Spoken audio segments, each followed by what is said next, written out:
Eco-anxiety is a new term defined as the chronic fear of environmental doom. And yes, it's a real thing for my generation, recognized by the American Psychological Association.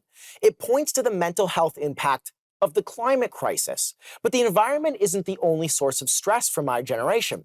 Add to that the housing crisis, the idea that we may never own a home, the rising cost of living, student debt, and a generally bleak outlook on the future. It's no wonder Gen Z is struggling to cope. I mean, how would you feel if everywhere you turn to, you got the message that you have no economic future, the planet is a ticking time bomb, and you are powerless to change it? Welcome to my generation. Today, we're discussing existential dread, what impact are our narratives about the environment, the economy, and our future having on Gen Z and Millennials. So today, we're joined with Matt, Brianna, and Aryan. Guys, welcome to my generation. Thank you for joining me. Thank you. I appreciate it. So I have an interesting stat for you. Approximately 45% of young people claim that climate-related anxiety and distress significantly impacts their day-to-day lives. Do we believe that stat? I mean, it's just hard for me to... It's 1 in every 2 people, man. That's almost, that's pretty wild. Do you guys feel that way? See, I disagree. You I disagree? think it's actually higher. Really? I do. You think about it quite often? I do, and I know a lot of people who do as well, actually. What is it?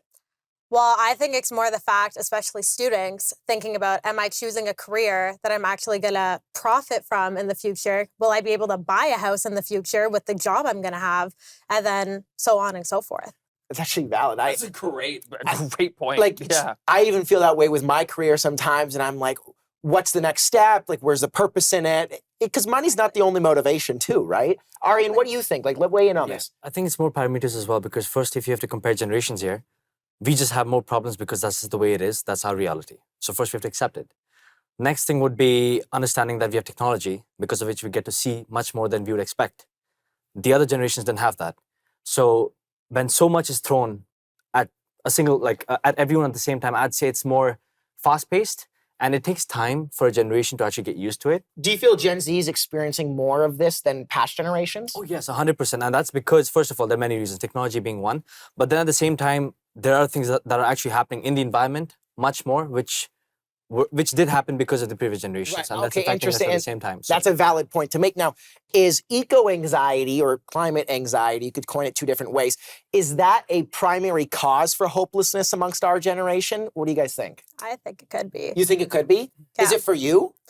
I would say it's for a lot of people in our generation, honestly, because just thinking, will I be able to succeed based on everything going on around me?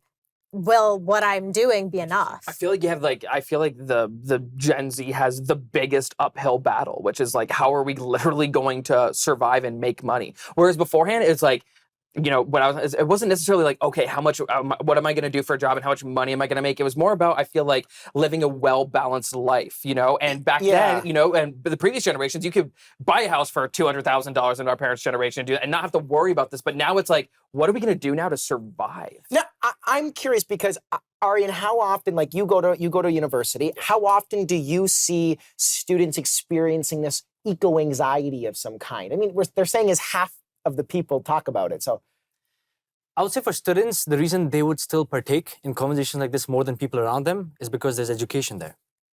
There's more education, at least in the university environment. But when you go out, no one's coming and spoon-feeding you. Right, because then it's more optional. So the conversation is more prominent in school systems. Because it's surrounded around them, right? Whereas if you go outside, you have to meet someone who might introduce that to you. Do you guys think that the urgency message society put on climate change is actually what's contributing to a lot of this? It's interesting, they say that climate change itself is, I would almost argue that the message we put behind climate change is what's making our generation feel this way. Brianna, what do you think? I was going to say, I feel like they put a lot of fear into it. So because of that, everybody's in a panic, and we're all trying to think about, also too with inflation as well. Yeah. That's also putting a really big stress on everybody. Yeah. So with the combination of that, the way that they're portraying it and even media, that's also causing the reactions. Well, it's definitely something to look into. Now, when we come back, what impact will this outlook have on us and can have on the choices we make in the future? I would argue that it has a major impact, whether it's subconscious or conscious, but we'll get into it. Thanks.